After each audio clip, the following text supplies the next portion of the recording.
All right, everybody, welcome back to the Crypto 101 podcast. It is your host, Bryce, solo mission today, flashing my bat signal to Pizza Mind. He's MIA.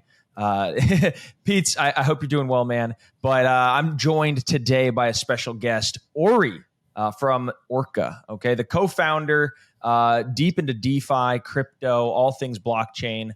Welcome to the Crypto 101 podcast, Ori. Pleasure to be here. Yeah, we're going to dive into all sorts of fun stuff today. But before we get started, let's dive into a little bit about your background. How'd you kind of really come to start Orca and really start your journey here in crypto? It was a complete trip down the accidental rabbit hole, so to speak. I was happily working away. As it often is. Yeah, as it is. I was, happily working away as a designer in Tokyo.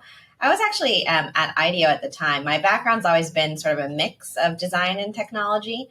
Started out studying computer science at Stanford, studied human-computer interaction, worked as an engineer at Coursera, and built some of the learning experience that you can still see on the website today if you've ever taken a course.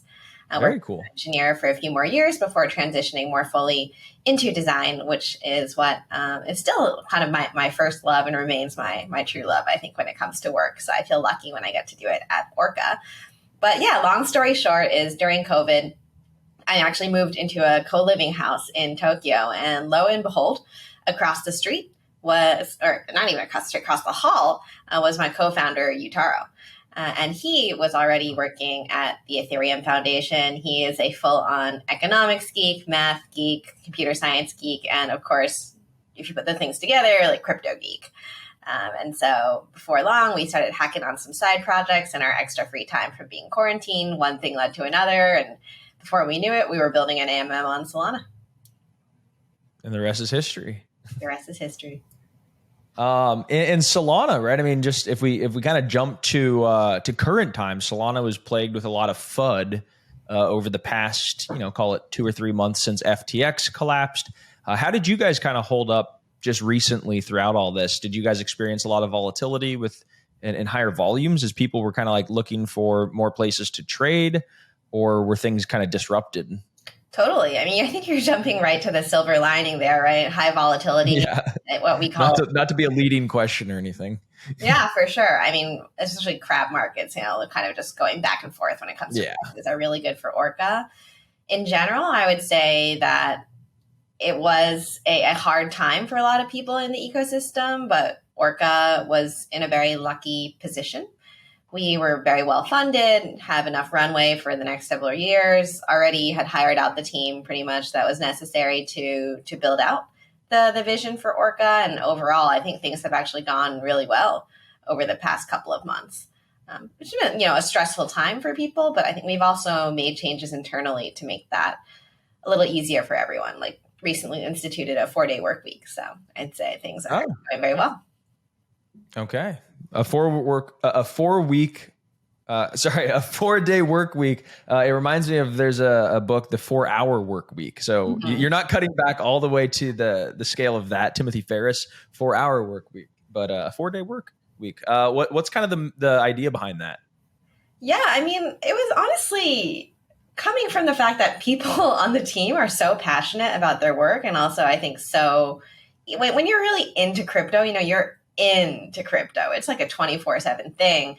And it's all I was also experiencing some level of burnout, right? Like I love what I do, but if you're doing it 24 hours a day, 7 days a week, you honestly just start going a little crazy. Like even if your mind is into it, your body can't really keep up. And noticed that with our folks and said, okay, with a 5-day work week, people are still working kind of like 6-7 days, even if they want to. Let's set a 4-day work week, set a good example, actually take some time off. And I think we've already seen the benefits of that when it comes to people being better rested, more creative, more productive, and honestly just like happier too, which is big. Yeah, just better attitudes, just coming in, having Monday off. For sure. No, that's awesome. I love it. And so tell us a little bit about Orca. It's an AMM, so a lot of people know automated market maker. But even people are like, okay, well, what even is a market maker? So what does Orca do and what's it trying to optimize for? So Orca is really building the core building block of DeFi, which is the ability to trade one token for another, right? That's basically the fundamental of anything that you need for an economy, and really also what you need to build these more complex applications. And so what Orca does is really strike this balance between making a simple buying and selling experience for people who are just there to pick up certain tokens, and actually a very incredibly sophisticated and I'd say like quite technologically beautiful approach to that liquidity that's very blockchain native, and that's concentrated liquidity. And so while Orca started out as a basic sort of constant product AMM, you might be familiar with the UniV2 model. Right now, the main driver of Orca's volume, which happens to be the highest in Solana also, is the concentrated liquidity pools, which I would say Is that are like UniV3? yeah, I would say it's actually the next evolution of the order book for traders in DeFi. Okay. Expand on that. Sure. So I think there's a lot of baggage that comes along with the term AMM, to be honest. I think there's a lot of beauty and elegance to the simplicity of the basic constant product AMM model. But the downside of it is that it's just not very capital efficient. The fact that it's so simple almost means that it can't be really optimized for some of these particular edge cases, right? And so when UniV3 came out, I think that demonstrated by the fact that UniV3 also drives the majority of trading volume of any DEX in the wider DeFi landscape, that this is an incredibly capital efficient and computationally efficient model, which is important when you're working with the constraints of a blockchain. But what Orca seeks to do, and what I think Orca is already doing, is pushing the boundaries of that, which is unlocked by the performance of Solana and wouldn't have been possible on Ethereum. So when people hear capital efficiency, to them it might not mean a lot. They might not have a lot of context around it. When I hear it, it kind of sounds like leverage, right? Like how do you get the most bang for your buck, right? Capital efficiency. But how do you think about capital efficiency, and what does it mean to different protocols like Orca, like Uniswap, and also like the perpetual swaps sort of exchanges like DYDX? I'll try to ELI 5 this to the degree possible. So yeah, much appreciated. Much appreciated. That's our favorite kind of explanations here at Crypto 101. All right, let's do it. So yeah, capital efficiency sounds like a scary term, but really what it comes down to is better prices. So as a trader, I think let's give the example of, let's say you're buying some ABC token, right? It's not a real token, but we'll just use that as an example. So like ABC maybe costs like 5 USD roughly per ABC. But depending on where you're trading, there might be a different price, right? Like sometimes it might be $4.7 to the ABC or 5.5. And with the automated market maker model, other people are basically providing the money needed to actually make that trade. So if you want to, let's say, buy one ABC, there has to be someone who's willing to sell it, right? And so what's really magical about the AMM is that it automatically facilitates these trades. So people just put in their money, they put in some ABC, some USDC, for example, and then the algorithm figures out how to basically trade those so people get what they want.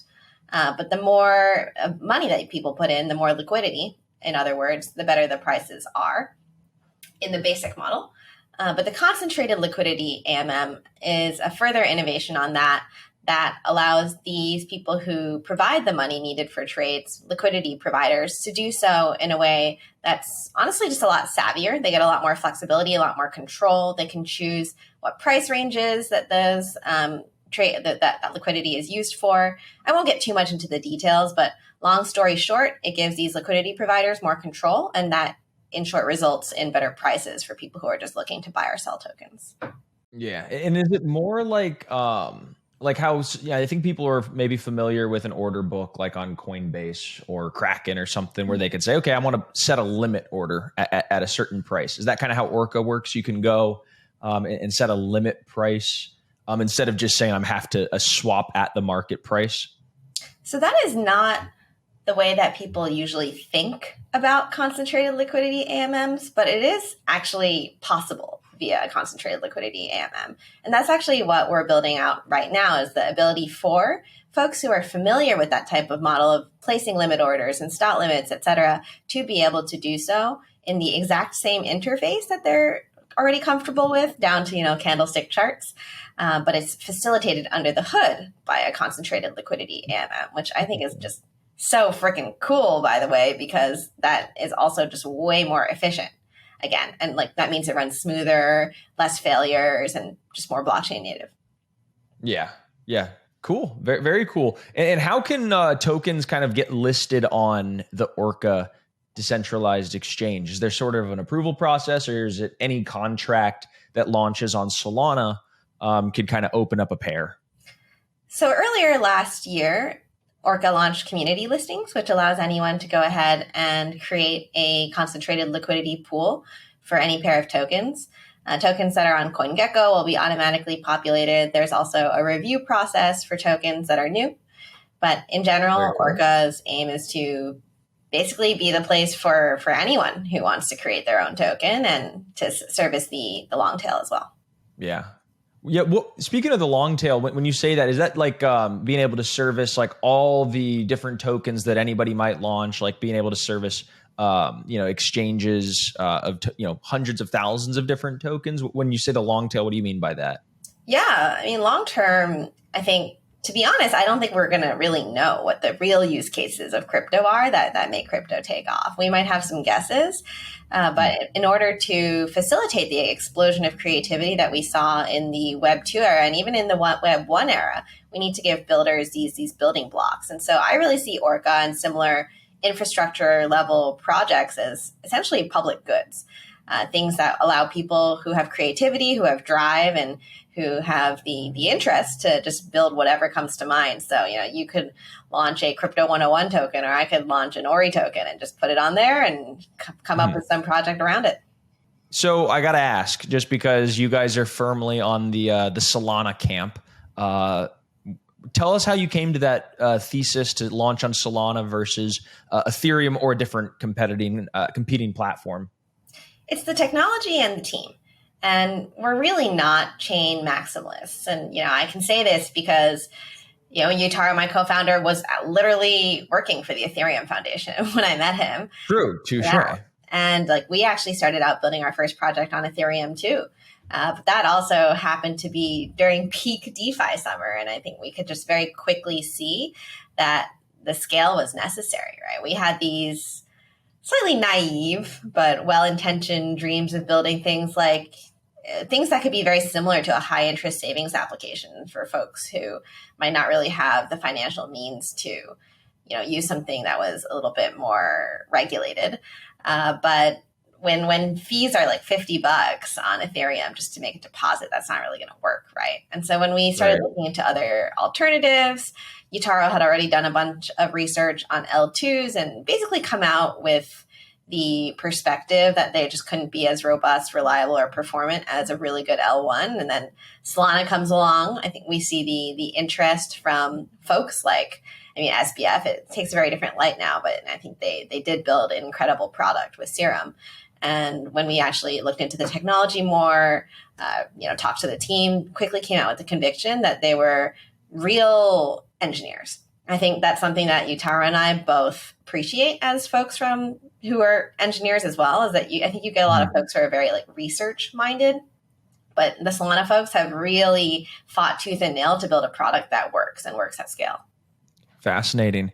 Now, yeah, it makes sense. It's you got to make sure that there's lots of sustainability, lots of strong development behind any given platform. And for Orca, I know there's something called Whirlpools, which have been developed or are currently being developed. Can you tell us a little bit about Whirlpools and how yield is generated in them? For sure. So Whirlpools are actually just what I've been describing this whole time, which are Orca's concentrated liquidity pools, its signature product. Okay. So Whirlpool, I just came up with this name because concentrated liquidity is kind of like a whirlpool. And that was to differentiate primarily from our original pools, which were the constant product pools. But those are actually now being sunsetted, which I'm actually really excited for, because I think the data has shown that concentrated liquidity is the future. And so that's kind of the direction of the product as a whole.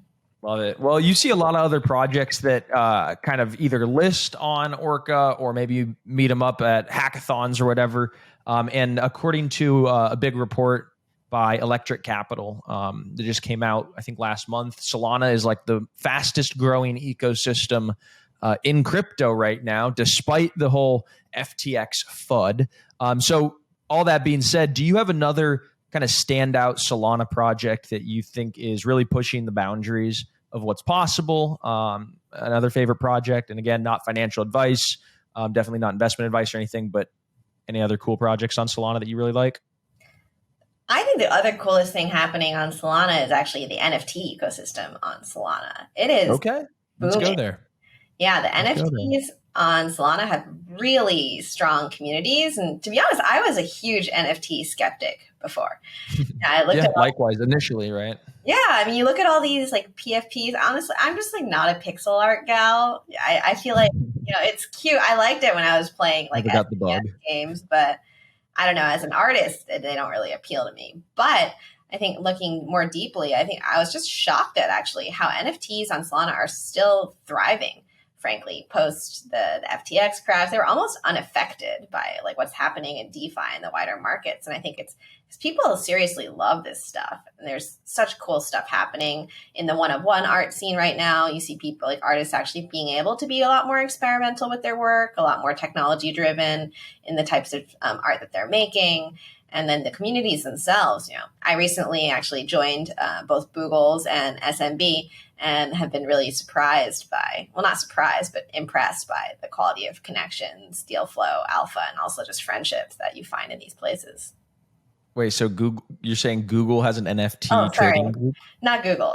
Boogle is basically one of the bigger NFT. Boogle with a B. Okay. The better known. Yeah. Well, I'll have to look those guys up. But does Orca trade NFTs?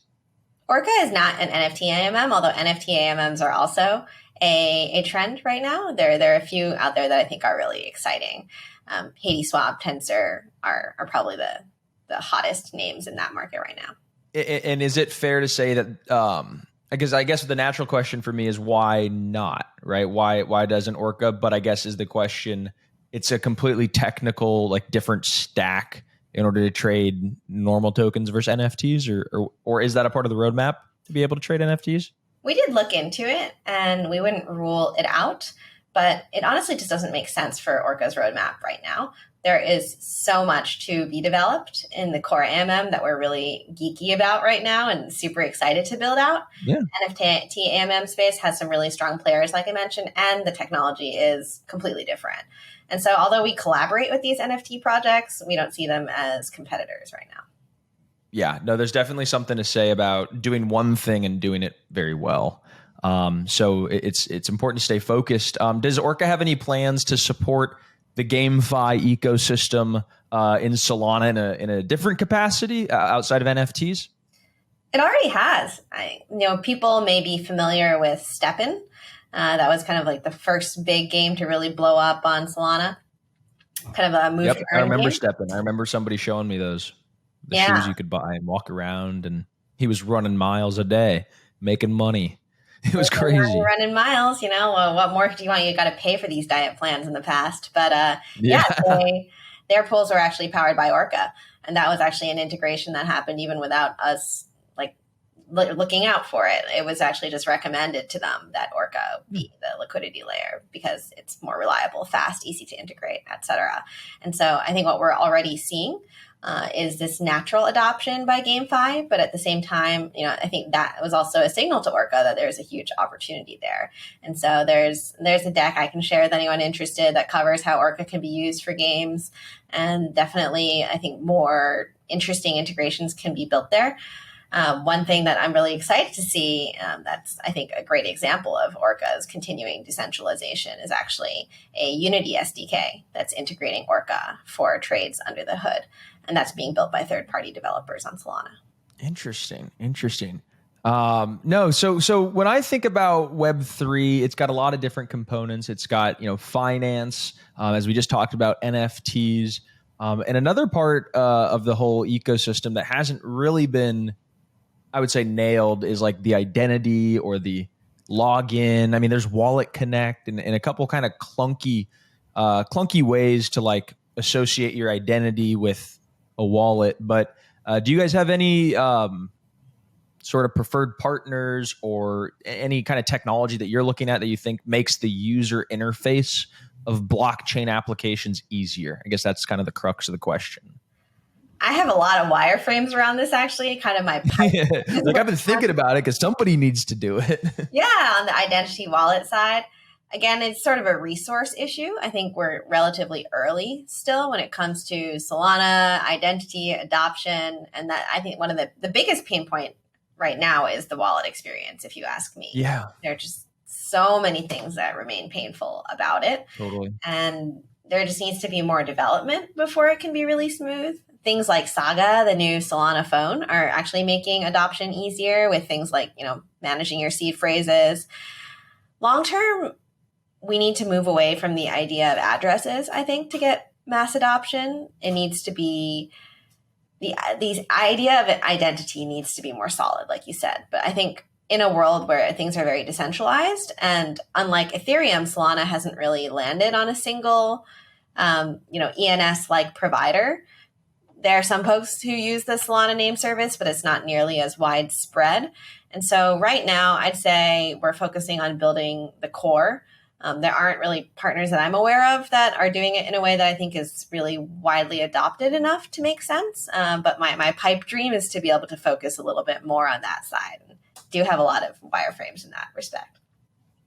Yeah. So to kind of give an audience of how big the total value locked that I guess Orca could have, or how much money could really be facilitated on the exchange. Do you guys like what's the next step? Like, are you guys going to be onboarding Bitcoin or, real world asset securities? Like Larry Fink just came out and said that he thinks the future of all securities is tokenization. You guys are building a token exchange. Are you guys going to be onboarding real world assets to exchange? What's the grand vision? The grand vision is for Orca to be this infrastructure, right, that can power everything from real world assets to game assets to, even more pegged stable coins for different real world currencies. The point is not for Orca to make those determinations, I think. And I'm also very against paying for trade volume and liquidity in a very inorganic manner. I think rushing these things for marketing purposes is something that, although is very common in crypto, goes against my personal values. I think we got to go with the flow in terms of adoption. There are things we can do to help it along. But right now, like I mentioned a few times, I think the technology is just not there yet, right? Like we've seen incredible gains in the past few years, but things need to be more reliable, smoother, more efficient in order to really be at the level where we can start powering these things at a wide scale. So I think patience is a virtue. Patience is a virtue, and just keep building. And I think the quote is build it and they will come, right? And here we are talking about building during kind of the heart of a bear market. Of course, there's a nice little rally right now in the market, but, still things are, there's been a lot of players wiped out and economy is in the gutter. And so it's about building quality products, investing in technology that will power the future and letting the market decide how to use it. I like what you said about we're going to build this technology that's kind of neutral and it's open source. People could kind of come and build on it and extend it, and I love it. It's great, and it's exactly what we need. And patience is a virtue right now. So Ori, thank you so much for coming onto the podcast. There's a lot of other things that we could kind of go into in terms of NFTs and other DeFi things that get you excited, but maybe a conversation for a different day.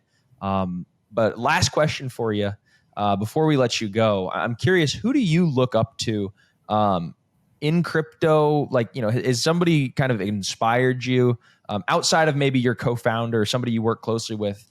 Anybody who you admired from afar? Ooh, from afar? I don't know if this is it's a medium distance. I was actually okay. That's fine. Yeah, throw out Chris Berniski, who is one of our lead investors over at Placeholder.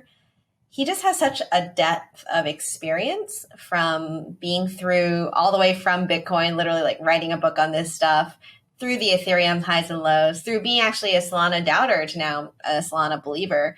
And, one of the things that I actually respect the most in any human being in or out of crypto is the ability to change one's mind when presented with reasonable evidence. I think he is so thoughtful, so well researched, and also gives just great life advice. Everything from how to actually do like the nitty gritty company and legal stuff to just like honestly mental health as a founder are things that we are able to talk to Chris about. And so I'm very, very grateful to have him not only as an investor, but as a friend. That's awesome. What a great compliment.